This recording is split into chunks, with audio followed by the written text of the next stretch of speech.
On passe au second temps de cette soirée avec Nicolas. Nicolas, si tu peux nous rejoindre sur scène. Et une table ronde qui s'intitule « Construire en fibre végétale ». Donc voilà, on a mobilisé Nicolas Guignard de Envirobat BDM avec qui on collabore, nous, aux Grands Ateliers depuis un certain temps parce qu'on a un prix mondial sur les architectures en terre crue, en fibre végétale, en pierre, qui s'appelle Materia. Et dans le cadre de Materia, on a notamment un webinaire avec toi.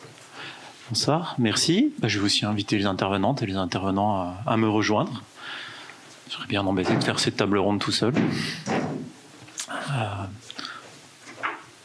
Bonsoir à toutes et tous. Merci de votre présence aujourd'hui, de votre intérêt pour ce thème. Merci aussi à Bellastock et aux Grands Ateliers de nous avoir proposé cette table ronde et de l'animer. Et puis évidemment, un très grand merci à nos intervenants et intervenantes. On a déjà vu de la très belle matière. Bon, en attendant d'aller se restaurer, on va essayer de continuer à vous nourrir et à vous inspirer, donc avec encore de très beaux projets et de très belles réalisations. Je vous invite on va s'asseoir à ce niveau-là. Je me présente, donc je suis Nicolas Guignard, directeur adjoint d'Envirobat BDM. Pour celles qui ne nous connaîtraient pas, donc on est une association régionale qui fédère les professionnels des filières bâtiment et aménagement et qui vise à partager les expériences sur tous les sujets liés au développement durable et à l'environnement dans ces deux filières. Ah, vous me laissez la place au fond, ok. Alors, on va continuer à parler de fibres végétales.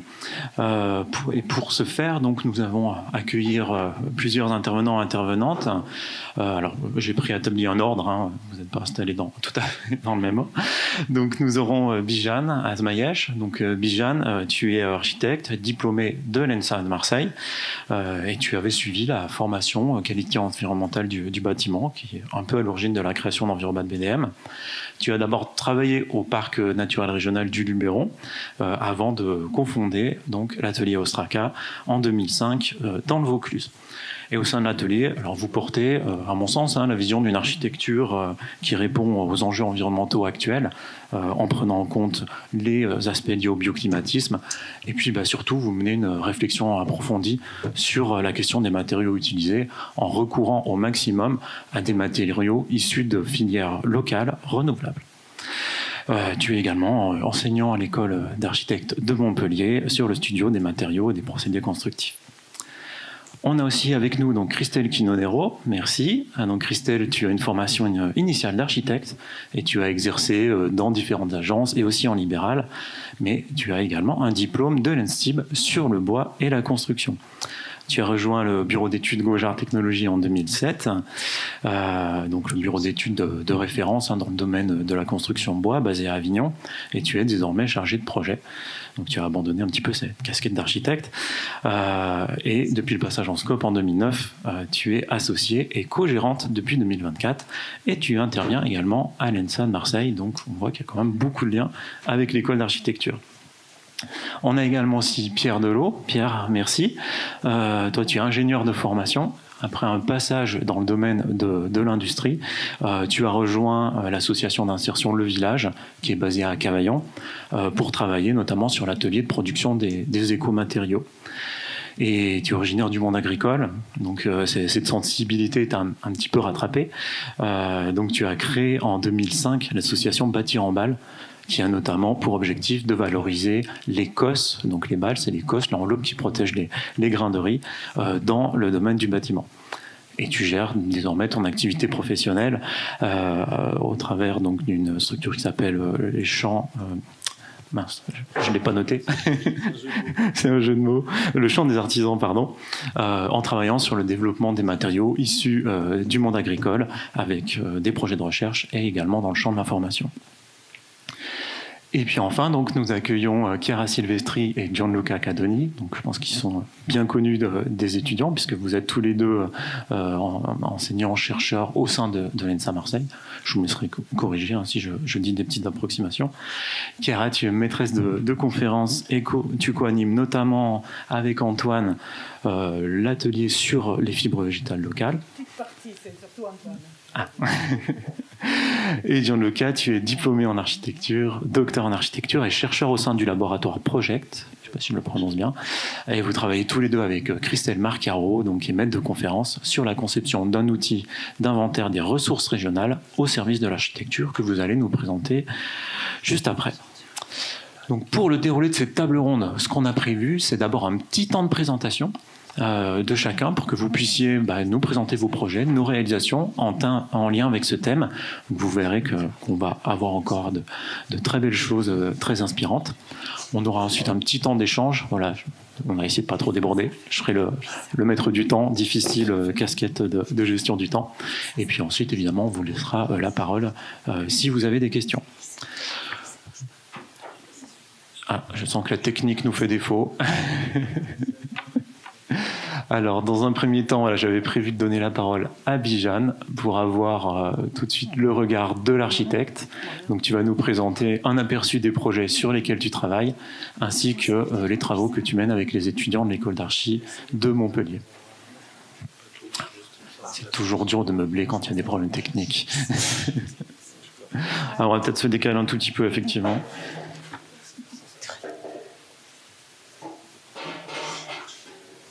On se remettra en table ronde juste après, et comme ça vous pourrez voir également. Je crois, Bijan, que tu es accompagné de 2 anciens de tes étudiants qui seront invités aussi à te rejoindre. Oui. 10 minutes, je sais que c'est challenge. C'est-à-dire si je fais ça démarre. Ouais, ok. On est bon. Très bien. Bonsoir à tout le monde. Merci pour l'invitation. C'est un plaisir de venir à Marseille, de revenir à Marseille dans une école. Donc en effet, je suis pas venu tout seul. Il y a 2 anciens étudiants de l'école de Montpellier qui sont là et qui vont vous parler d'un petit projet qu'on mène à l'école en ce moment. Et donc je leur ferai passer un petit coup de relais. On n'a pas beaucoup de temps. J'ai déjà pris 2 minutes. Bon voilà, donc en fait... comme disait Nicolas, nous sommes une petite agence qu'on appelle plutôt atelier d'ailleurs.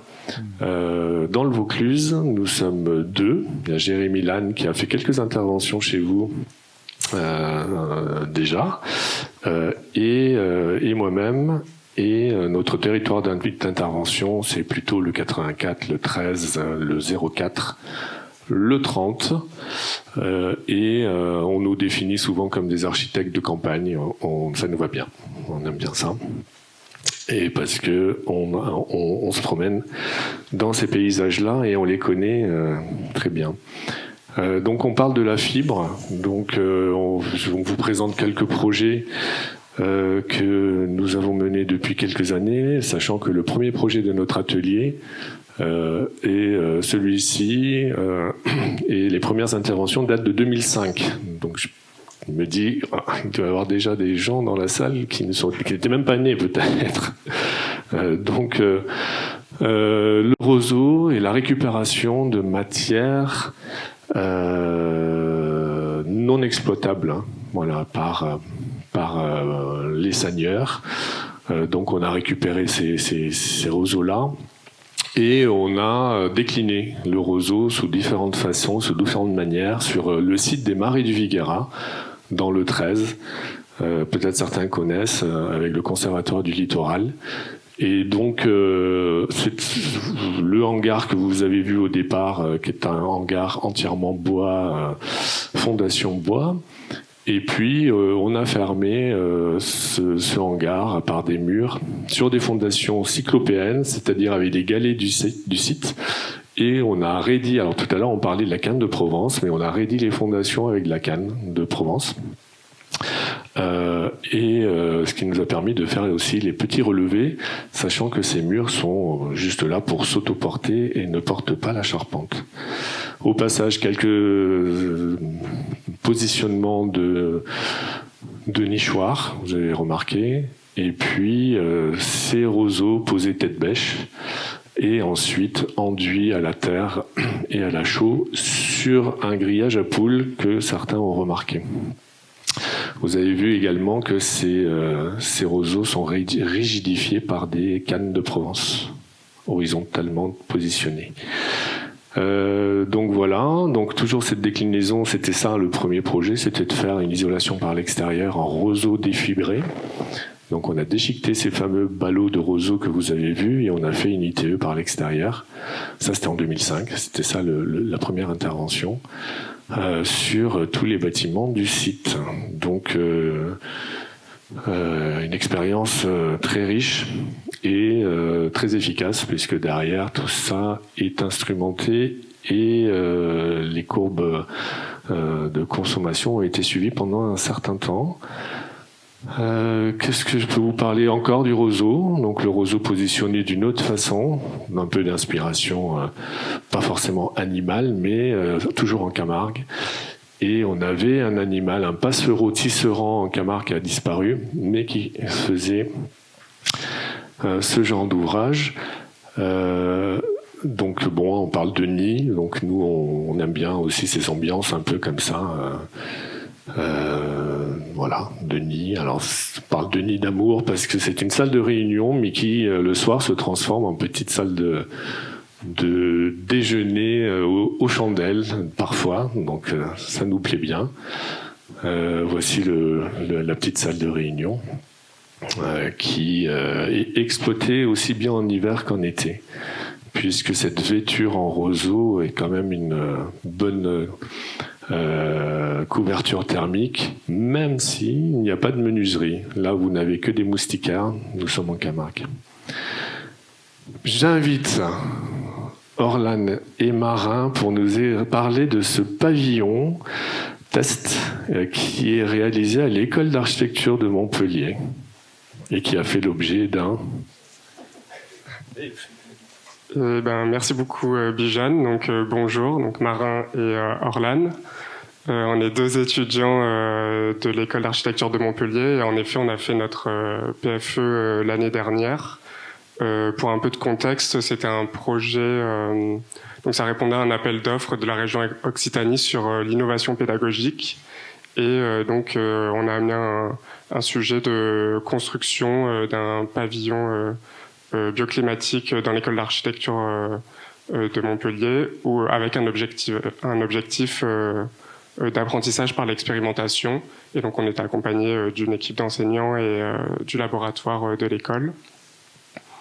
Et donc ce PFE qu'on a fait sur un an, nous, l'objectif était vraiment de concevoir le pavillon et de lancer sa construction dans l'école pour que le projet vive vraiment comme un petit lieu-outil de 20 mètres carrés qui puisse être utilisé par les étudiants et les enseignants comme outil pédagogique autour de sujets des matériaux, du bioclimatisme et de l'expérimentation par le chantier. Et donc l'idée aussi, c'était vraiment dès sa conception et le début de la construction, en fait, faire vivre le projet collectivement en allant chercher des liens pédagogiques avec d'autres étudiants et d'autres écoles. Donc, je te laisse. Donc, dans cette conception, on a du coup choisi les matériaux. On s'est tourné sur des matériaux géosourcés, biosourcés, qui du coup étaient facilitants pour de la co-conception, de la co-construction, et aussi facilitant sur justement cette proximité à amener des matériaux locaux, et surtout on avait une certaine intimité avec eux, où sur le chantier, on avait cette facilité sans se protéger, avec les mains nues, avec des facilités de portation, donc d'organiser des moments vraiment collectifs et donc faciliter les moments pédagogiques et transmission, donc autour vraiment de ce lieu-outil qui, dès les débuts du dessin, et jusqu'à la fin du chantier qui continue encore, vraiment à un objectif de transmission sur les savoir-faire, la manière de manipuler les matériaux, et donc toujours entre artisans, donc sachants, étudiants qui sont en train d'apprendre, et voilà, c'est la photo où on a cette opportunité donc de mélanger les domaines d'apprentissage, comme on a l'occasion de mélanger les domaines professionnels où on a des ingénieurs, des artisans, des sachants de tous bords. On a profité de cette occasion de construire donc ce petit pavillon à l'intérieur de l'école de 20 mètres carrés en amenant d'autres corps d'étudiants. Donc on a fait des événements avec des apprentis charpentiers, des apprentis en construction terre qui étaient de tout âge parce qu'il y avait des CFA, je crois, qui avaient à peu près BTS, donc plutôt 18-20 ans, mais CFA quasiment 16 ans. Et donc vraiment de mélanger avec nous, du coup, étudiants en école d'architecture, nos moments un peu d'apprentissage ensemble. Voilà, et donc on a suivi le début de la construction et c'est actuellement encore en cours, là maintenant un peu sur les phases paille, revêtement intérieur terre et tout. Et en fait, on a fait le relais à d'autres étudiants et les enseignants continuent à suivre. Donc vraiment dans l'idée que le lieu continue à vivre par d'autres étudiants et évolue au fil des années, quoi, et puisse être un lieu d'expérimentation. Voilà, merci. Merci. Encore quelques minutes, Bijan. Allez, ouais. Je sais que tu as beaucoup de choses à dire. Oui. Et donc pour finir, juste on parle de fibres, on fait la transition avec la balle de riz. Donc il y a des bâtiments qui ont été utilisés. On est beaucoup en Camargue, donc beaucoup les matériaux issus de l'agriculture en Camargue. Le chanvre en vrac, lorsqu'on a des producteurs locaux qui se donnent le mal de produire, on essaie de prescrire. Et puis ensuite, on va dire ce qui devient un peu le standard dans la construction, la botte de paille. Ici, c'est de la botte de paille dans un habitat participatif. La botte de paille dans un cabinet vétérinaire. Ici, vous avez de la botte de paille dans une mairie construite en chantier participatif avec les habitants du village. Dans un restaurant. Voilà, donc en fait, on peut faire appel à la fibre de façon... En effet, on était beaucoup dans l'autoconstruction et aujourd'hui, on peut aller dans tout type de programme. Je rappelle, architecte de campagne, programme de petite dimension, petite structure, mais il y a bien des architectes plus grands qui font plus grand que nous et ce sont des choses qui sont dans les tuyaux, mais un petit rappel, on est sur des matériaux naturels. Tout à l'heure, on parlait de la canne de Provence. J'ai beaucoup parlé du roseau. On est sur des sites sensibles. On est sur des sites naturels. On partage ces lieux. On n'est pas juste là sur la matière, le matériau, ni la matérialité. Il y a des espèces qui habitent dans ces espaces-là. Et donc, on ne peut utiliser ces matières que si on connaît un minimum la biodiversité et le biotope. Et quand on connaît pas, on s'associe à des naturalistes pour être dans le bon timing. Voilà. Merci pour votre écoute. Merci, Bijan. Ça va faire une belle transition puisqu'on va pouvoir voir un projet d'un peu plus grande ampleur. On va aussi aborder la question du bois, puisque le bureau d'études Gaujard travaille plus particulièrement sur les structures bois. Mais on va voir que le bois et la fibre sont tout à fait complémentaires et qu'on peut désormais maintenant essayer d'aller plus loin et notamment sur des projets de grande taille. Donc là, je crois que tu nous présentes un collège en R+3. Hop. Alors, il te restait encore plein de trucs. Oh là là là. C'est pas grave, on passe très vite. Oui. Oui, du coup, moi, je vais vous présenter donc bureau d'études Gaujard. On est un bureau d'études structure bois enveloppe qui a été créé par Olivier Gaujard, que peut-être sans doute beaucoup d'entre vous connaissent, en 94. On est organisé en coopérative, donc on est associés et on est une dizaine de personnes. Voilà, ça fluctue. Voilà. On a pas mal d'expérience. On a pas mal de projets paille à notre actif, des petits, des gros, des près d'ici et des plus loin. Là, le projet que je vais vous présenter, c'est pour le coup un projet qui est assez gros.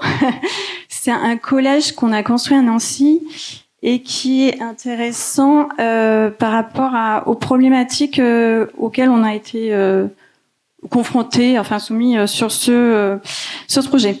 Donc, les architectes de ce projet sont l'agence MU, qui est basée à Paris et à Tours. C'est donc un concours, hein, on a répondu à un concours public, enfin un concours de maîtrise d'ouvrage public, qui a été gagné, je crois, en 2000, ça devait être 2017-2018.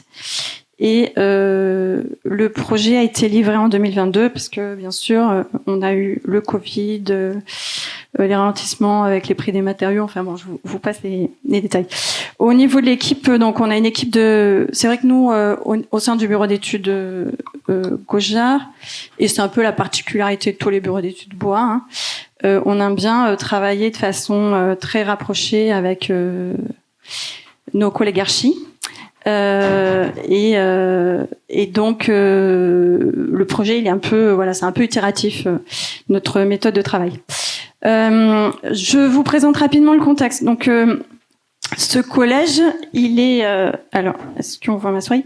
Voilà, on le voit là en fait au fond.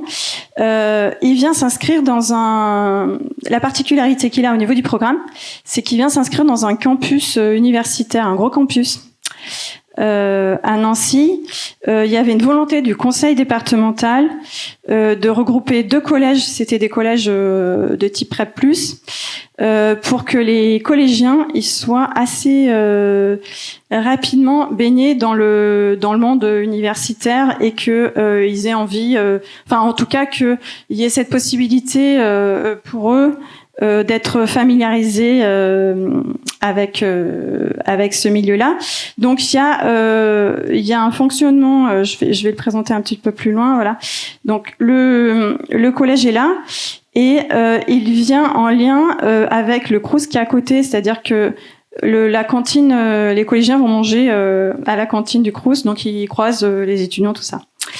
Ce projet, il a une forme un petit peu particulière qui est la résultante du cahier des charges du projet urbain qui a été géré par l'agence ANMA, l'agence Nicolas Michelin Architecte, qui imposait un certain nombre de contraintes qui ont eu un impact, en tout cas aussi technique pour nous dans le projet. Donc, il fallait recréer un front sur l'angle de la parcelle avec une typologie de partie, en fait, d'avoir un bâtiment qui soit assez bas au nord-ouest de la parcelle et qui monte, voilà. Donc c'est pour ça qu'on a cette forme là que vous voyez ici là, qui est très en pointe. Donc voilà, les petits schémas, c'est la logique qui a été appliquée par les archis pour les panelages, on va dire, de ce bâtiment. Qui donne du coup voilà cet aspect assez particulier où on a vraiment la peau du bâtiment qui se retourne en façade et cette grande pente qui était dans le projet urbain avec une partie très haute, donc en R+3 au niveau de l'angle du bâtiment et dont il était nécessaire qu'elle soit très ouverte sur l'angle également pour faire un appel. Le CDI devait faire appel sur la rue. Le plan d'organisation du collège est assez simple. On a l'entrée avec une partie en simple rez-de-chaussée avec une toiture végétalisée là. Et puis après, en fait, vraiment le bâtiment collège avec les salles de classe sur un très long, ça fait 100 mètres de long la parcelle. Qui s'organise après assez simplement avec une circulation qui est répartie des salles de classe, une toiture terrasse là, mais qui n'est pas accessible. Et en fait, au fur et à mesure qu'on monte, en fait, on a de moins en moins de surface construite et des locaux, du coup, des locaux techniques qui ont été logés dans ces espaces sous toiture, et aussi quelques patios. Quelques trous dans la toiture là pour apporter un petit peu des éclairages ponctuellement. Les matériaux donc utilisés là-dessus, en fait, le cahier des charges du Conseil général, c'était un bâtiment bipos. Il n'y a eu pas d'obligation particulière d'utiliser les biosourcés. Après, nous, c'est vrai que c'est un peu notre marque de fabrique, et puis les archis étaient dans cette dynamique-là. Donc, on a on a essayé de s'inscrire vraiment dans une démarche d'utilisation tant qu'il est, partout où c'était possible, d'isolation biosourcée et de bois. Le sujet étant sur ce bâtiment qu'on est en R+3 et que les règles pro-paille en fait réduisent l'utilisation de la paille en tant qu'isolant à des bâtiments qui vont qu'à R+2. Et ce bâtiment, vu que le plancher du dernier niveau, de par sa forme, est à plus de 8 mètres, on a une stabilité au feu 1 heure. Et du coup, on sortait un petit peu du cadre, on va dire, réglementaire par rapport à ça. Donc, on a fait un travail là-dessus avec les pompiers, en fait, avec le STIS de Nancy, pour leur présenter le projet. Et vérifier que malgré le fait que en fait on n'était pas dans le cadre, je dirais, des règles pro, on pouvait par rapport aux dispositions, notamment de sécurité incendie qu'on avait prévues, être conforme et avoir la commission de sécurité qui valide notamment l'accès, tout ça, quoi. Voilà. Donc pour nous, c'était le premier bâtiment, premier ERP qu'on faisait au bureau. Qui était en R+3, et il me semble, je veux pas dire de bêtises, mais qu'à l'époque où il a été construit, c'était aussi le premier en France. Voilà. Donc, pardon, je reviens sur donc le système structurel, il est assez simple. Hein. On a toutes les parties. Oui, j'ai pas précisé, mais nous, le truc, c'est le bon matériau au bon endroit. Hein, aussi, on est comme vous archi, voilà. Je suis pas complètement passée, voilà. Donc, on n'est pas contre l'utilisation du béton quand il est pertinent, voilà. Donc, il y a des endroits où c'était plus logique, et particulièrement là, sur ce bâtiment d'entrée, où on voulait avoir de la végétalisation et on avait un certain nombre de contraintes. Donc, le bâtiment d'entrée, là, il est vraiment structure béton, dalle béton végétalisée. Après, tout le reste, on est vraiment en bois, sauf pour les 2-3 blocs escaliers ascenseurs qui permettaient du coup de gérer plus simplement les sujets, certains sujets de coupe-feu, et aussi de stabilité au vent, puisque là on n'est pas on est dans une zone où on n'a pas par exemple de contraintes de sismicité ou autre. Donc structure poteau-poutre. Structure poteau-poutre, et on va voir enveloppe bois, parce qu'il y avait aussi une demande de la maîtrise d'ouvrage d'une possible réversibilité du bâtiment à terme. Donc on a quasiment pas de murs, on a très peu de murs séparatifs en ossature bois à l'intérieur du bâtiment. Ce qui fait que dans la vie théorique de ce bâtiment à long terme, il pourrait être soumis à d'autres usages éventuellement. Voilà. Et sur l'enveloppe, on est en isolation, donc en mur isolé en boîte de paille, avec, comme vous le voyez là, des grandes surfaces quand même avec les rayures. C'est toutes les surfaces qui sont non isolées du fait de la volumétrie du bâtiment.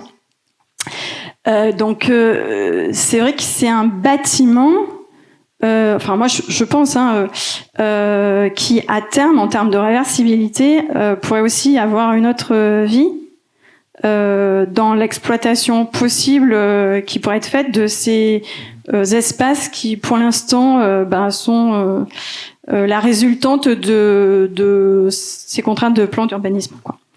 Voilà. Je donne encore 2-3 minutes, ouais, Christelle. J'ai presque fini. Donc la peau Donc on a vraiment ces formes en facettes là, on va dire cette couverture facettée qui reprend le plan, un peu l'écriture du reste des bâtiments du quartier. Rapidement, coupe de détails. Je passe sur les complexes, les compositions, tout ça. Quelques chiffres en fait sur ce projet. On a on a 394 mètres cubes de bois, 3000 mètres carrés de saleté, 1800 mètres carrés de mob, paille. Donc c'est vrai que ça, en logique de chantier, on est sur des choses un peu particulières, notamment par rapport au sujet de protection provisoire, parce que par rapport à la forme, je reviens, mais en fait, puisqu'on est en bac acier, on est obligé de commencer la couverture par le bas. En fait, on a été, en démarrage de chantier, la question s'était posée de dire, on coupe le bâtiment en 3, on fait d'abord la première partie là qui est en R+3, et puis on fera le reste après. Et puis par rapport à ces problématiques de mise en œuvre du bac acier, c'était pas forcément facile. Du coup, on a commencé par faire 1 niveau, puis 2 niveaux, puis 3 niveaux, enfin voilà. Et en fait, ça a été bien costaud en protection provisoire pour les entreprises. Donc si c'était à refaire, je pense qu'on ferait différemment. Les chapeaux de chantier, là, on en a vu un petit sur la cuisine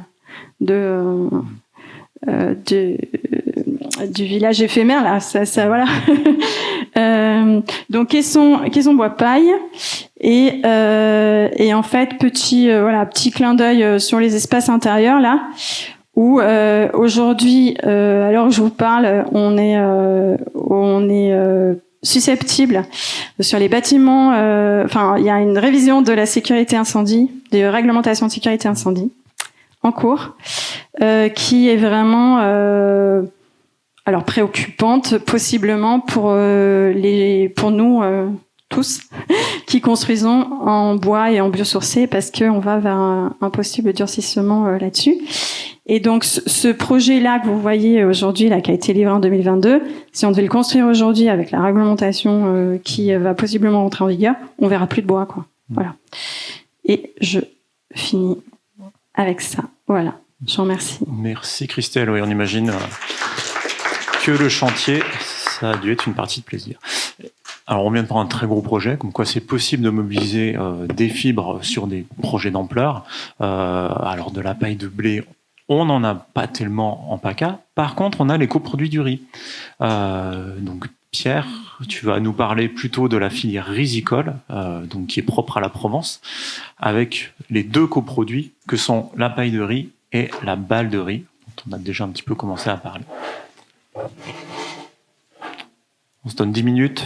Je sens qu'on commence un petit peu à déborder. Ouais, ça marche. Je vais essayer de... Oui, donc on va revenir à la matière. Je suis pas un constructeur, donc moi je travaille sur les matériaux et les matériaux du monde agricole.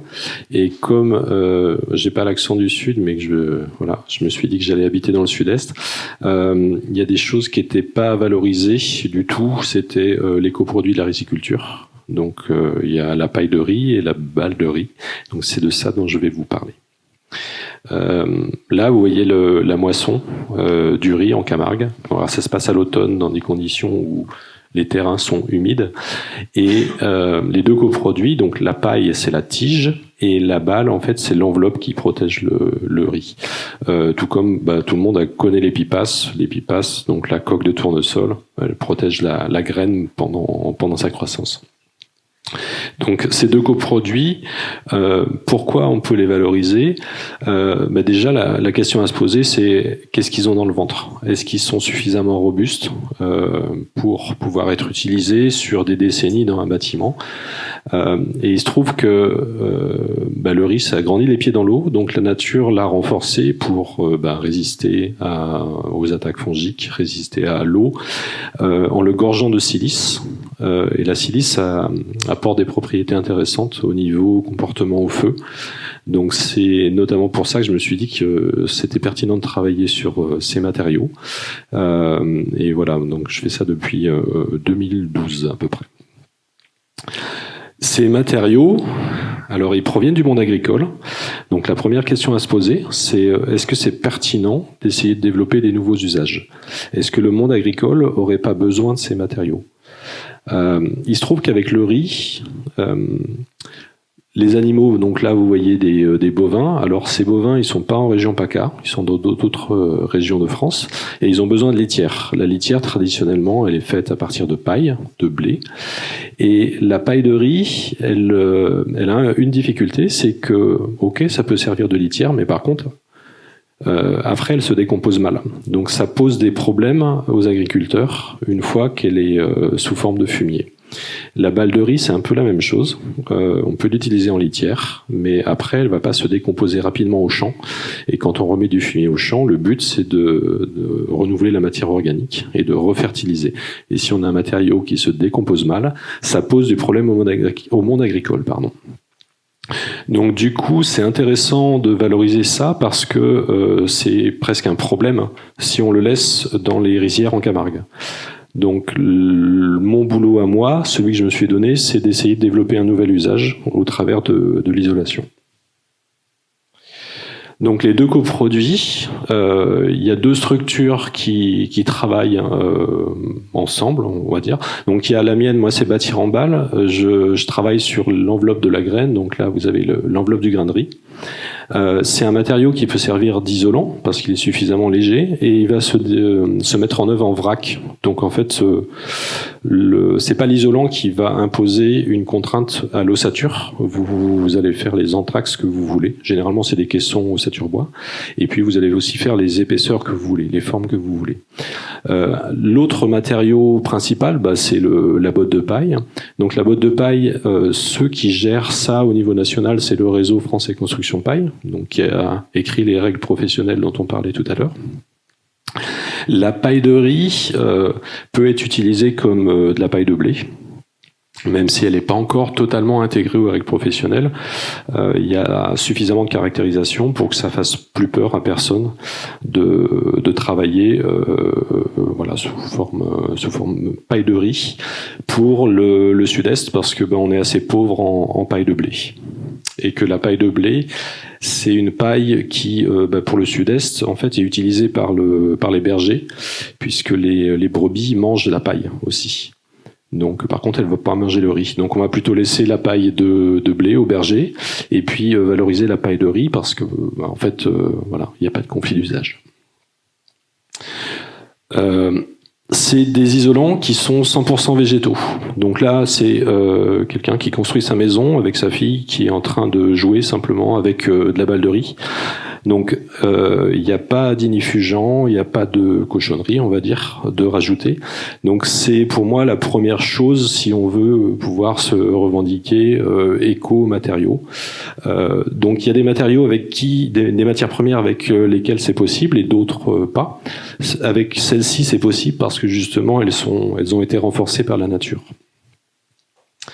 Donc la balle de riz, la destination toute trouvée, c'est le remplissage d'ossature bois en plancher essentiellement.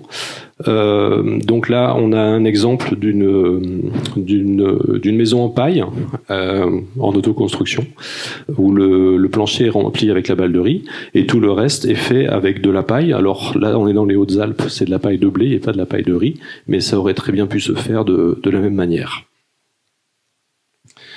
Sur des bâtiments plus conséquents, on a un exemple à Montpellier. Je ne sais pas s'il est terminé de construire. Toi, tu sais peut-être, Nicolas ? Je crois que le chantier est quasi terminé. Ouais. Donc c'est un bâtiment de bureau, je crois. Hein. Tu me dis si je me trompe, Nicolas ? Bureau. Où les parois sont faites en bottes de paille de riz. Donc c'est simplement pour dire qu'on commence toujours par de l'autoconstruction, par des petits chantiers, et après, il y en a qui vont se lancer dans des chantiers plus importants, où on commence à augmenter les surfaces et augmenter le nombre d'étages. Avec Olivier Navelet, donc architecte marseillais. Enchanté, je le connaissais pas. Donc ça c'est voilà pour vous dire que des bâtiments d'ampleur, ça se réalise avec de la paille de riz aussi. En toiture, on peut utiliser de la balle de riz, on peut utiliser aussi des bottes de paille. Ça, c'est pareil, c'est en 2013, c'est le premier chantier qu'on a fait dans le sud-est avec la balle de riz. Donc c'était un chantier de test sur une petite surface. Et de fil en aiguille, ça c'est le collège de Remoulins dans le Gard, le nouveau collège, où une partie des toitures ont été faites en préfabrication avec des caissons bois remplis de balles de riz. Et dans les murs, cette fois-ci, là c'est pas des bottes de paille de riz, mais c'est des panneaux de paille de riz qui ont été mis en œuvre. Donc c'est des matériaux qui, même s'ils sont alternatifs, même s'ils sont pas présents partout en France, arrivent à convaincre assez simplement des bureaux d'études, simplement parce que ça soit la Bâtir-en-Bâle ou le RFCP, on a apporté suffisamment de garanties en termes de caractérisation, en termes de règles de mise en œuvre, etc.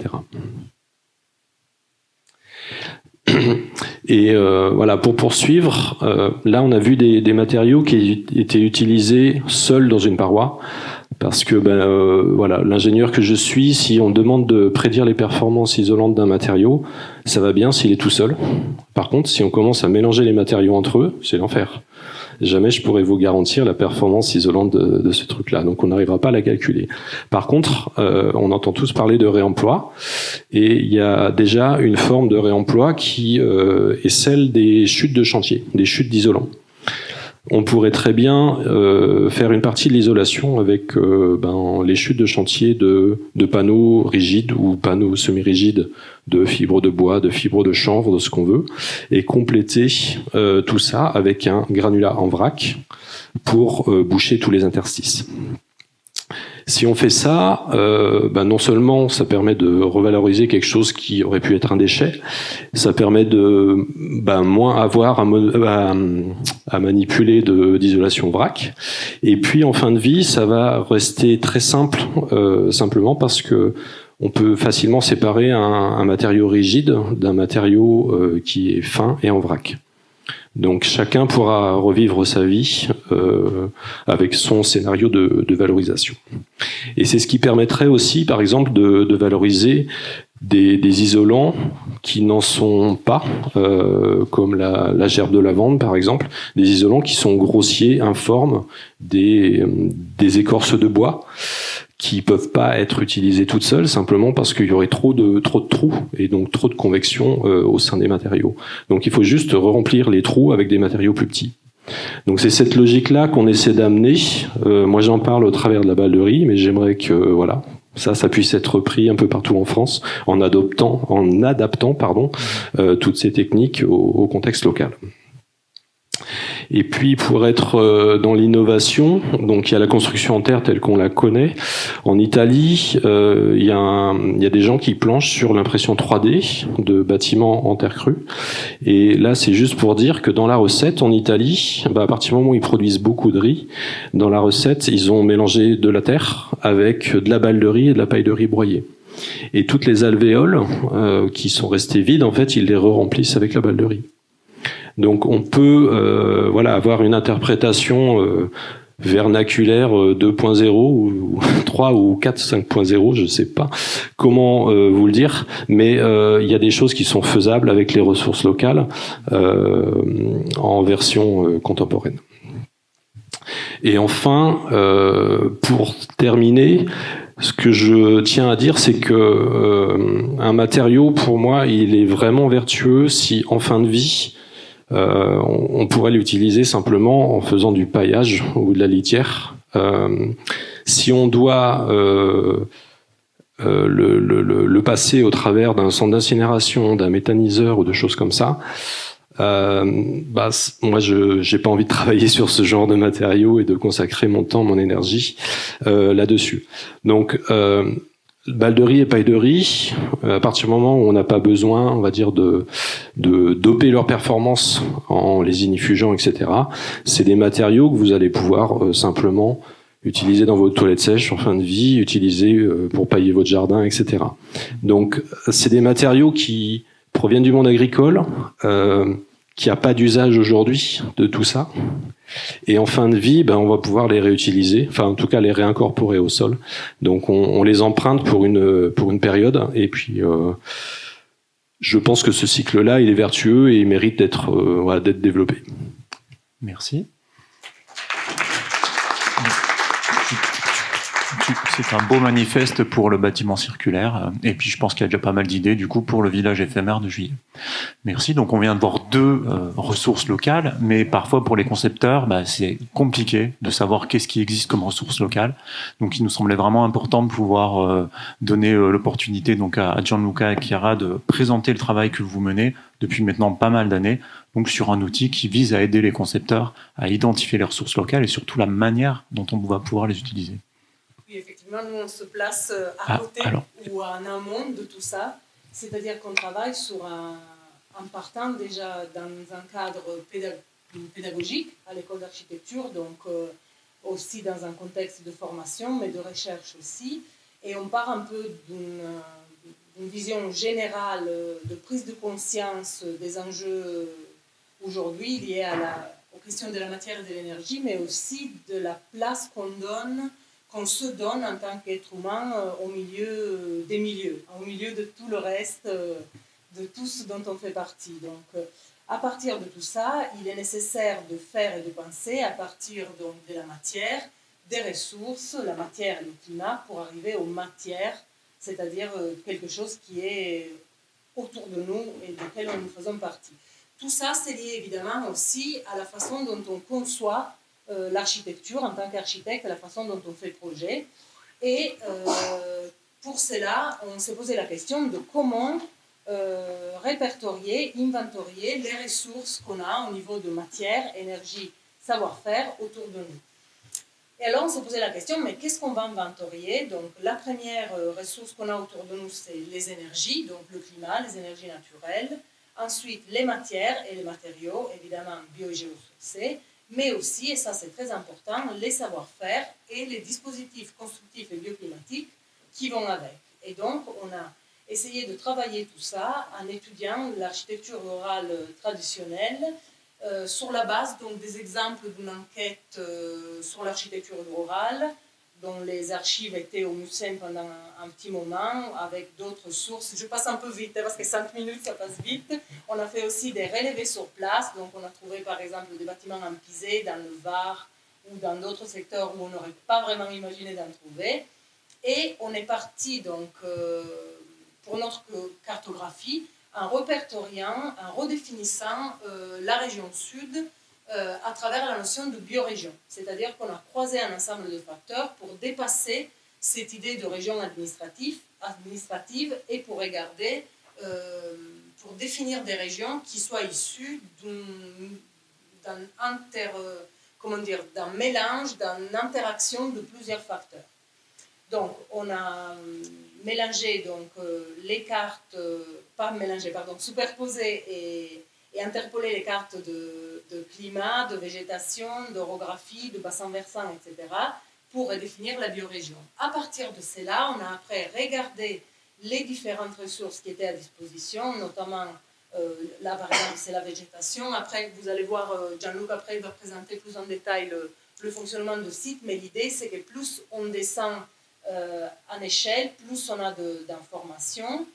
Et ce qui nous intéresse aussi, c'est de comprendre qu'est-ce qu'on peut faire avec les matériaux, donc à partir de leurs caractéristiques, mais aussi la manière dont on peut les transformer. Donc, c'est pour ça qu'on a regardé comment les matériaux ils étaient transformés dans le bâti traditionnel. Donc, on a travaillé à travers des maquettes homologiques, c'est-à-dire qu'on a fait des maquettes, les étudiants, ils ont fait des maquettes à grande échelle en reproduisant les modalités de mise en œuvre des matériaux traditionnels et ils ont extrait de ces maquettes, en faisant ces maquettes, ils ont essayé d'identifier donc, les gestes. Ça a été très intéressant, tout ce que vous nous avez raconté tout à l'heure sur la canne de Provence, c'est exactement ce qu'on fait, donc les gestes et les verbes actions liés à la transformation qu'on a après classés de manière un peu abstraite dans une assemblothèque, parce que l'idée, c'est pas de reproduire exactement ce qu'on faisait, mais de les réinterpréter de manière contemporaine dans nos projets. La même chose, on fait avec les énergies. Donc, à partir des cartes climatiques, on essaye de voir comment ces énergies naturelles, elles ont été utilisées et transformées à travers quel dispositif constructif dans l'architecture traditionnelle on a transformé ces énergies pour soit se protéger, soit se réchauffer, etc. Donc là, je laisse la parole à Gianluca qui va vous montrer plus en détail le site. Bon, du coup, tout ce travail, en fait, tout ce travail a été réalisé dans l'idée de créer un outil d'aide à la décision. C'est un site internet, tout bêtement, inventaire-ressources-parca.marseille.archive.fr qu'on a réussi à produire avec très peu de ressources qu'on avait, dans laquelle on a essayé de cartographier un peu tout ce que Chiara vient de dire. Donc, en fait, on a travaillé avec les étudiants pour la partie analyse de l'architecture rurale, non pas comme un modèle, mais comme un exemple de mise en œuvre. Et à partir de là, on a essayé de mettre en place un site internet qui nous présente, par exemple, les données, la géologie. Bon, on a pris les biorégions de la région PACA. Alors, je vais un peu très très vite, donc je ne vais pas me perdre dans tout ça. On a essayé de cartographier la géologie, non pas du point de vue ce sont des cartes qui viennent des bases de données qu'on peut trouver sur Internet, la BRGM, etc. Par contre, ça nous intéresse du point de vue des archives. C'est ce qui intéresse les archives, ce n'est pas l'histoire géologique de la pierre qu'on a sous les pieds, mais qu'est-ce qu'on peut faire avec. Du coup, on a dû retravailler ces cartes pour en sortir non pas de la géologie, mais plutôt de la lithologie, donc savoir quelle pierre on a sous les pieds et éventuellement quelle matière cette pierre elle peut donner à suivre. À savoir que l'idée, à terme, parce que c'est un site qui est en cours de construction, c'est-à-dire qu'on a fait le travail avec les étudiants, on a fait le travail nous en recherche, c'est des données qui restent actives, c'est-à-dire c'est des données qui en théorie, quand on clique dessus, on peut arriver à la fiche du matériau. Aujourd'hui, la fiche n'existe pas, comme vous voyez, est vide, mais à terme, l'idée, c'est doucement de remplir tout ça. Donc ça, c'est pour les matériaux géosourcés. Vous voyez que la carte, elle change en zoomant et dézoomant.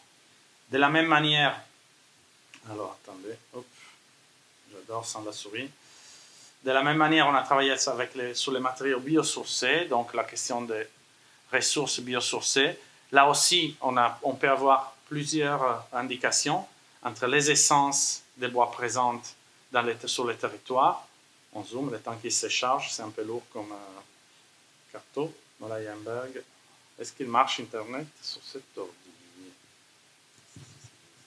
Non, c'est l'ordi qui est sur Internet. On imagine la quantité de données que vous avez dû saisir et enregistrer. Ah oui, il est là. Pardon, ouais. Il faut être un peu patient. C'est la connexion invitée qui est un peu lente. Donc oui, la quantité des données, la quantité du travail, c'était surtout sur la question de comment interpréter les bases de données existantes. Parce que nous, ça ne nous intéresse pas savoir forcément quel est sens, mais surtout savoir, par exemple, qu'est-ce qu'il était utilisé historiquement en bois d'œuvre. Et donc, on a fait réapparaître les bois d'œuvre historiques. Donc, qu'est-ce qu'il pourrait être utilisé en bois d'œuvre? Ou alors, est-ce que ce bois-là, il pourrait être utilisé ou pas en extérieur? Et donc, on peut cliquer sur la carte.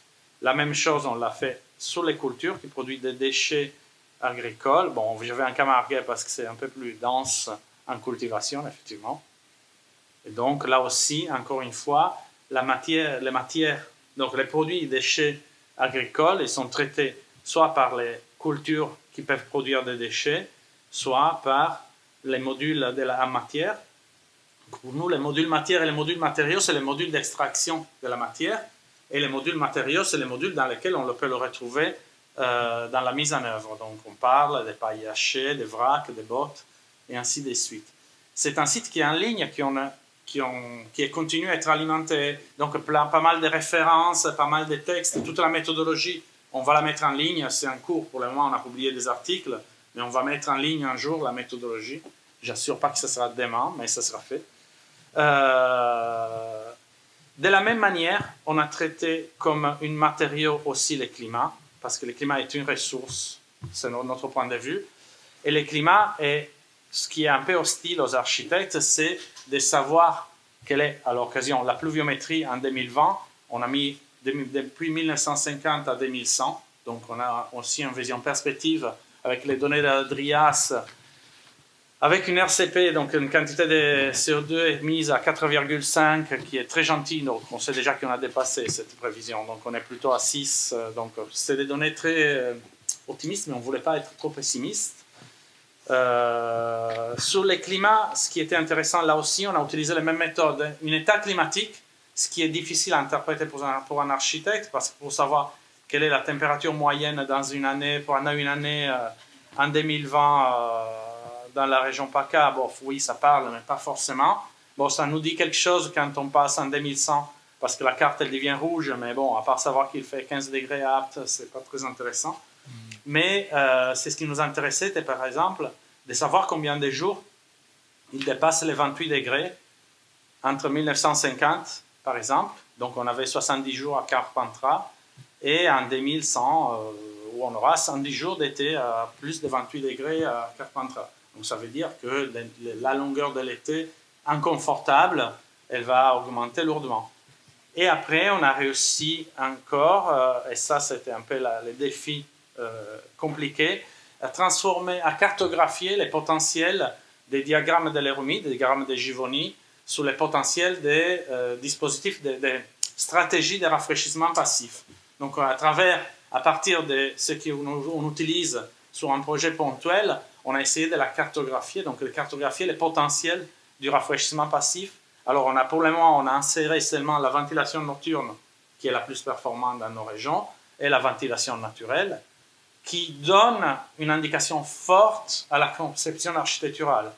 Parce qu'on peut penser ventilation nocturne, c'est facile, mais rien de tout ça. Ventiler un bâtiment dans la nuit est hyper compliqué.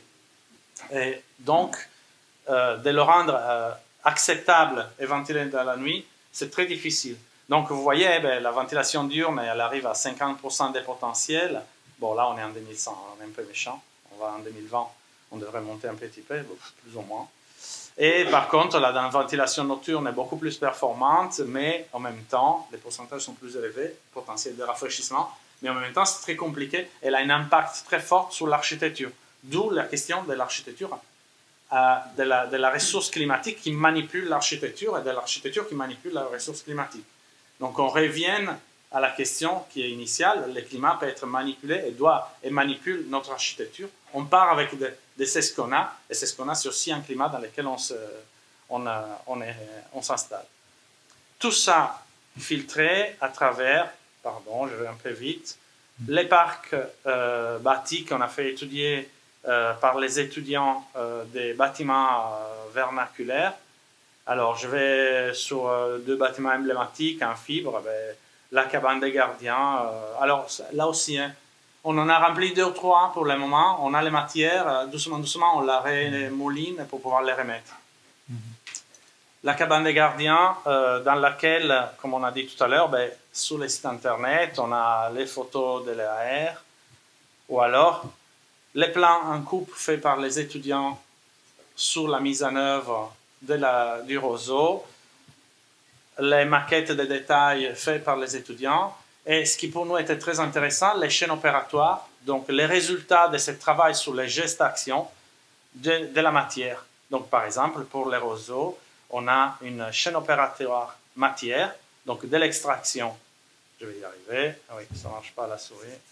Non, ça ne marche pas avec 2 doigts. Donc de la chaîne opératoire du roseau, de l'extraction avec, on a décrit les gestes-actions, qui là, ils n'y sont pas, mais aussi les outils.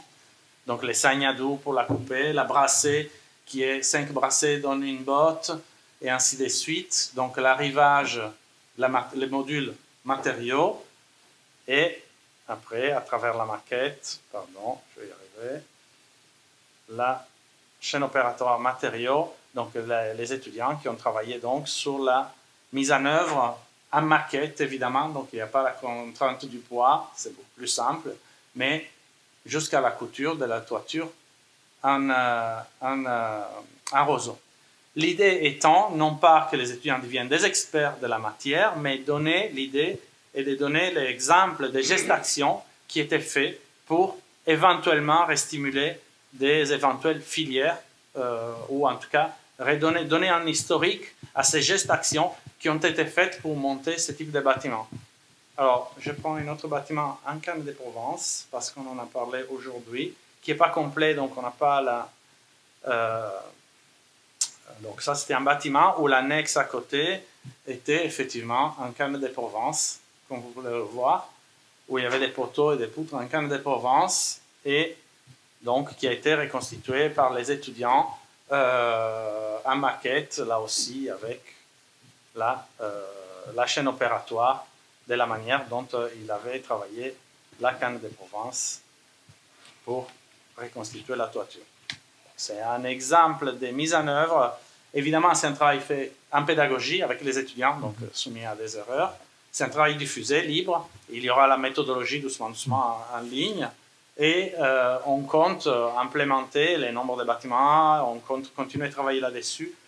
Alors, à savoir que ça a été très laborieux pour nous, parce que c'est un travail qui a été réalisé avec un très très faible financement de la région sud par les fabriques de la connaissance, de la DRAC, un tout petit peu de l'école d'archi. En fait, avec 30 000 €, on a réussi à faire les sites.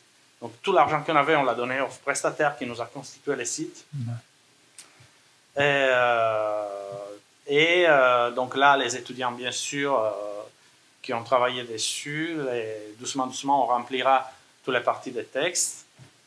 Et l'idée est qu'on a demandé des financements pour compléter ce travail, pour l'étendre à la région Occitanie et pour agrandir un peu notre portée. Deux choses qui sont importantes pour revenir à la question que vous disiez tout à l'heure. Effectivement, on est sur une idée de cueillette. On n'est pas sur une idée d'extraction. Donc, on se pose du bottom-up et non pas du top-down. Donc, c'est notre point de vue, c'est notre approche. Après, évidemment, les deux sont nécessaires et les deux sont importantes. Mais nous, on a fait ce travail dans ce sens-là, dans l'idée de pouvoir se regarder autour et de se dire qu'est-ce qu'il y a autour de nous et avec quoi on pourrait faire. Et de ce point de vue, pourquoi pas, demain, il n'y aura pas un corps d'état des archis qui viennent chercher la matière autour de laquelle construire. Donc, c'est un peu dans ce sens-là. Et désolé si j'ai dépassé les temps. Merci beaucoup et félicitations pour cet énorme travail. Ça sera le futur Wikipédia, donc des ressources locales et climatiques. Donc on espère un travail participatif aussi, parce qu'on imagine bien tout ce qu'il faut pour alimenter. Alors évidemment, on avait été ambitieux sur le programme, hein, il est déjà un petit peu tard. J'avais plein de questions que j'avais préparées à vous poser, puis j'imagine que vous en avez aussi dans la salle. Je vais peut-être juste en conserver une ou deux. Vous venez de parler de l'importance du savoir-faire traditionnel. Comment le fait de revenir à des fibres, à l'usage de fibres végétales, vient aussi peut-être questionner le métier de l'architecte, le métier de l'architecture dans le relationnel, entre ce découpage un petit peu conventionnel qu'on a de l'architecte, du concepteur et des entreprises. Est-ce que, Bijan, toi, comment ça vient impacter ton travail au quotidien ? Un peu ça a été dit, hein, je pense. Ce que je remarque, moi, quand on fait appel à ces matériaux, la canne, le roseau, c'est que la mémoire du matériau et du savoir-faire a été maintenue par les artisans et les passionnés, pas par nous, les architectes. Donc c'est d'autres personnes qui ont maintenu le truc hors de l'eau, quoi. Et donc ils sont juste là, c'est-à-dire les savoir-faire sont là. Souvent on se plaint, enfin les architectes on se plaint beaucoup, et donc de pas avoir la ressource, de pas avoir les gens pour, donc en fait on se dédouane et on passe à autre chose. Alors que non, les choses sont là, il suffit l'architecture, c'est regarder, c'est contempler, c'est être ouvert à ce qui va advenir.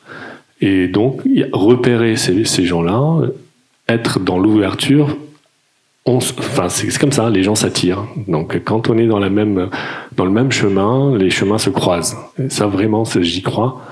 Et donc, Et on se rend compte qu'il y a des gens qui font des tentatives. Tout à l'heure, on a utilisé le chanvre d'Apt à 4 km du chantier parce qu'il y avait 4 productrices de chanvre qui s'étaient lancées dans la production de chanvre pour la construction. Mais si nous, architectes, on ne prescrit pas, et ça va durer 2 ans, 3 ans, et puis ça s'arrête. C'est comme la balle de riz. Si on la prescrit pas, nous, architectes, qui va prescrire, enfin, qui va aller utiliser la balle de riz? Donc c'est pour ça que les savoir-faire existent, mais il faut que nous soyons quand même acteurs de toutes ces filières-là.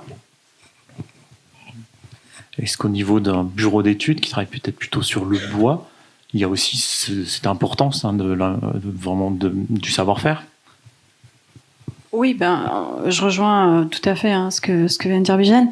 Nous, on a l'approche est la même. Enfin, on est un outil du projet et effectivement, il faut notre travail, nous, en tant que bureau d'études, c'est d'accompagner le travail des archis et d'être, les projets c'est un travail itératif, quoi. Et de se saisir des opportunités chaque fois qu'elles peuvent se présenter, et aussi de les provoquer quand on a l'opportunité de le faire. Et c'est souvent, je rejoins complètement ton propos, c'est souvent un peu, pas souvent, mais parfois c'est un peu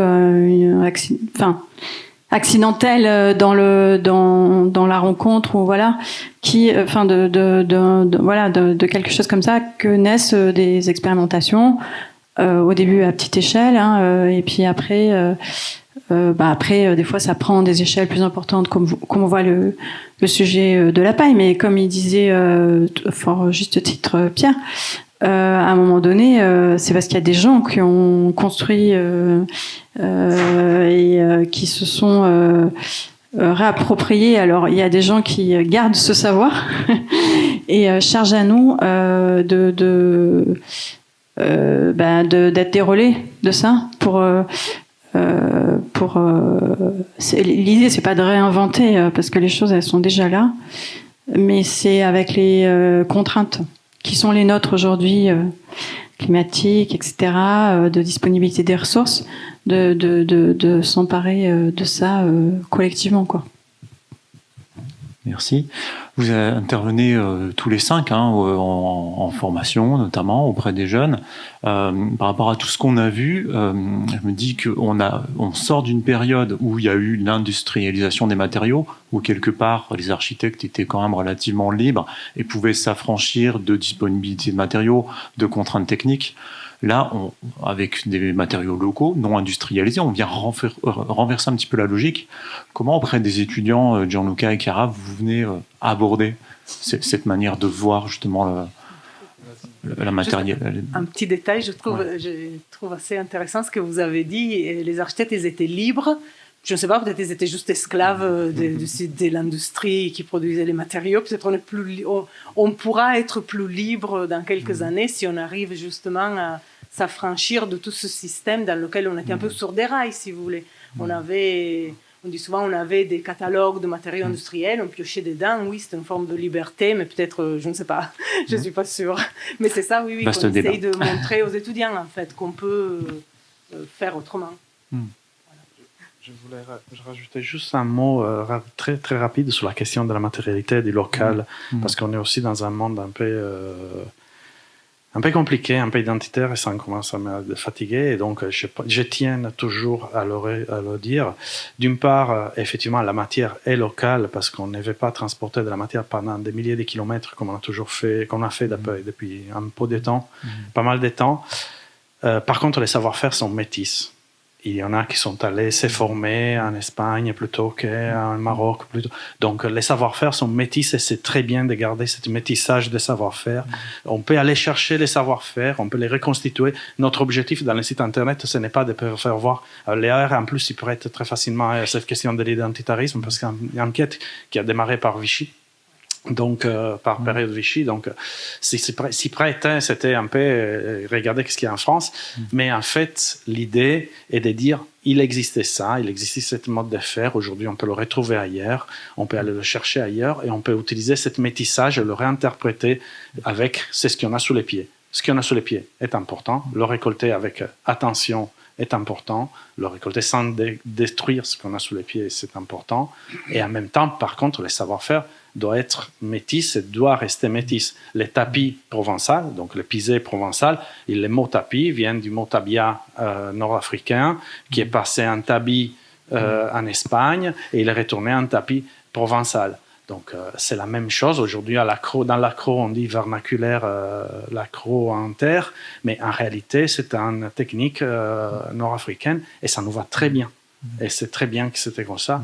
Et comme ça, les savoir-faire, ils sont toujours déplacés avec les populations. Et c'est très bien. Donc, je tiens à dire ça parce que parler des locales, parler de ce qu'on a sous les pieds, parfois fait penser un peu à mon potager et j'aime pas trop ça. Oui, au métissage des techniques et des savoir-faire, mais avec des ressources locales. Peut-être je me permets une dernière question pour toi, Pierre. Tu as beaucoup insisté sur le fait de travailler avec des matériaux le plus bruts possible pour avoir un bâtiment qu'on imagine circulaire.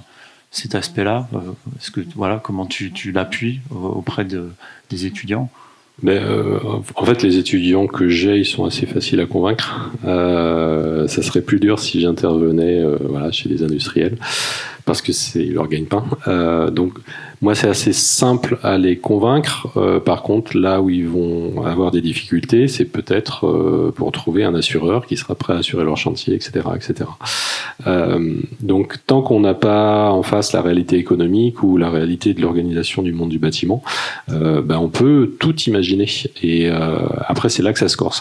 Et il y a certains matériaux qui peuvent être à peu près compatibles avec l'organisation du monde du bâtiment aujourd'hui, si ce n'est qu'il faut qu'il y ait des personnes qui se dédient à ce truc-là pour amener un niveau de garantie suffisante pour que ça passe au bureau de contrôle, que tout le monde soit à peu près OK avec tout ça, parce que il y aura pas plus de désordre que dans un chantier classique.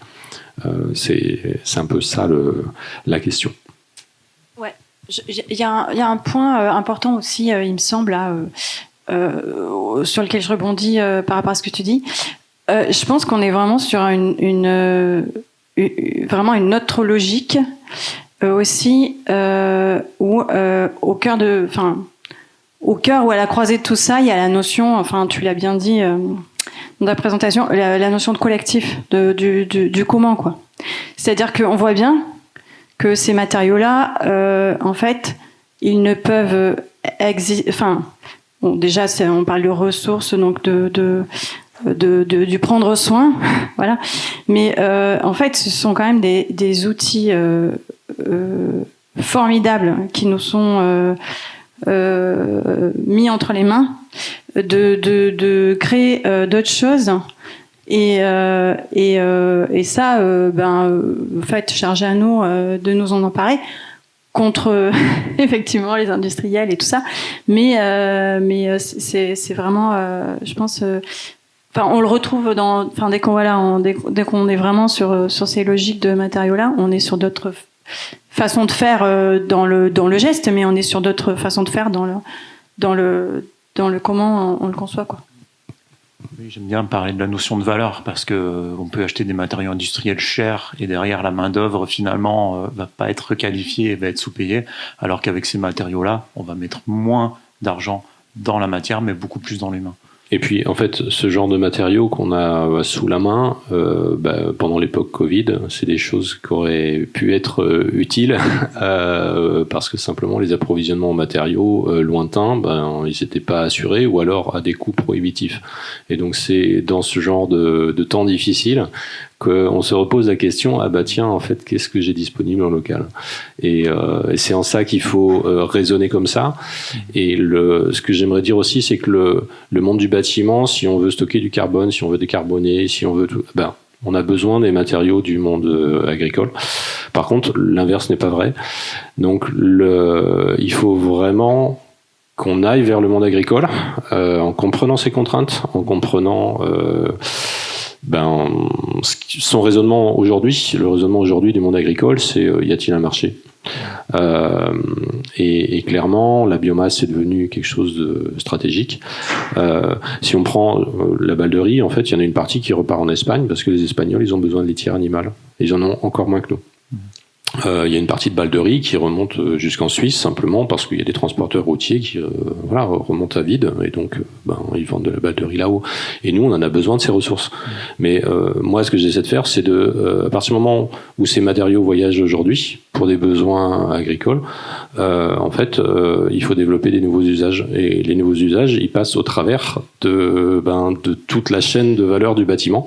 Et c'est vraiment au monde du bâtiment d'avancer sur ces sujets-là. Et puis, on va dire, entre guillemets, parfois, sur certains chantiers, sur certaines parois, de prendre le risque, du point de vue de l'assureur, de mettre ces matériaux-là pour tester. Et puis, un jour ou l'autre, en fait, ça posera plus de difficultés à personne.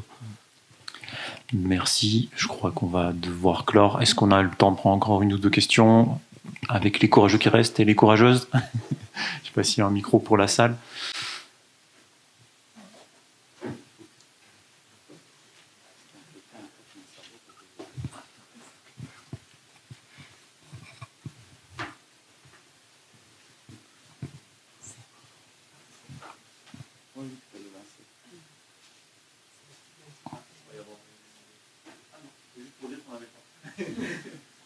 Peut-être que vous avez des temps trop fins.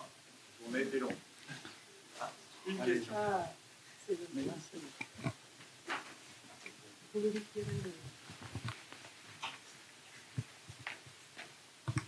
Merci. Ce serait plutôt sur les biorégions. On n'en a pas forcément entendu parler, ou moi j'en ai entendu, mais j'ai pas forcément eu des lectures. Est-ce que vous avez intégré un peu le côté humain dans vos cartographies sur justement les intersections historiques, commerciales qui faisaient région à l'époque, et est-ce que vous les avez superposées avec les cartographies du coup de ressources naturelles, ou est-ce que maintenant en fait ces cartographies humaines n'existent plus parce que la mondialisation, parce que la technologie ou autre, et du coup en fait on n'a plus de cartographie humaine de savoir-faire. Non, on pourrait mais vous avez touché un point très important. C'est un point qui fait mal parce qu'on n'a pas eu la force de le faire. Ouais. C'est-à-dire que oui, c'était l'objectif. Oui, l'objectif. Alors là, c'est un premier site pour savoir la dernière version a été mise à jour hier pour corriger les derniers bugs. Donc c'est vraiment tout jeune, même s'il y a 4 ans de travail derrière. Parce qu'avec les étudiants, on a travaillé pendant 4 ans. On n'a pas eu la force de croiser, mais c'est un des objectifs des prochains projets, de faire de fermer la boucle, parce que là, on a fait la boucle territoire à partir de la matière. Le concept de biorégion est très complexe et compliqué. Il y a plusieurs visions. Nous, on est parti d'une vision un peu plus américaine, plus que la version maniaque italienne, dans l'idée de définir effectivement un territoire relativement homogène. Après, on peut définir jusqu'à la touffe d'herbe, si on voudrait descendre dans la micro-échelle. Mais on n'a pas réussi à intégrer l'interaction humain-territoire, tout simplement parce qu'on n'y arrivait pas matériellement avec les forces qu'on avait. L'idée de reboucler la boucle, c'est qu'à travers les sites, on voudrait qu'à travers les bâtiments, ça revienne, ces points-là. C'est-à-dire les bâtiments d'architecture vernaculaire qu'on interprète, on peut recliquer dessus et ils nous ramènent à la cartographie de la ressource du territoire. Donc, en fait, l'idée, c'est de donner une comparaison à travers l'architecture, parce qu'on demeure quand même architecte, et on n'est pas anthropologue. Du coup, on n'avait même pas les moyens intellectuels, si vous voulez. Oui, la partie chaîne opératoire, ça fait partie des travaux d'anthropologue. On utilise des méthodologies d'anthropologue, mais peu importe, on n'est pas forcément des anthropologues. On est des techniciens, on travaille à travers les bâtiments, et à travers les bâtiments, on va revenir à la ressource locale. Donc l'idée est de dire, à travers ce qui se faisait dans un site avec cette matière, aujourd'hui on peut retourner à l'usage de la matière locale. Donc on voudrait reboucler la boucle, il faut encore du travail pour compléter les bâtiments et pour rendre cela un peu plus parlante au niveau de la cartographie. Aujourd'hui, on n'est pas encore arrivé à finir toute cette boucle théorique, entre guillemets. Donc, c'est pas une question de manque de données, c'est une question de manque de temps, en fait. Mais Oui. pas de données. Oui, oui. Encore une dernière question pour la route. Si le site était accessible pour tout le monde, parce que j'essaie de le trouver et je ne l'ai pas trouvé. Alors, inventaire-ressources-paca.marseille.anarchie.fr. On n'est pas encore référencé. Normalement, oui. Ouais, je l'ai pas trouvé. Pluriel. Bon. Par contre, on n'a pas encore activé la recherche Google. Parce que comme il manque encore les 3/4 des choses, il manque le référencement, il manque pas mal de choses, on vous le donne parce que bien sûr, mais oui, inventaire-ressources, normalement ça marche. Ok, bon, j'ai pas reçu, je sais pas pourquoi, mais voilà, ça a l'air super. Bon travail. Inventaire-ressources. Ouais, j'ai tout mis comme ça, mais peut-être il manque. Je vais essayer de le remettre. Le SAV juste après. Ouais. Oui. Non, mais il marche, par contre, il marche très mal sur le téléphone. Il n'est pas fait pour. Ok, ça marche. Je vais réessayer. Je vais réessayer. Merci beaucoup. Merci beaucoup à toutes et tous.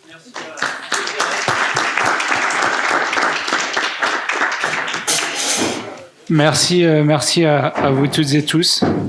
Merci à ceux qui sont restés jusqu'au bout.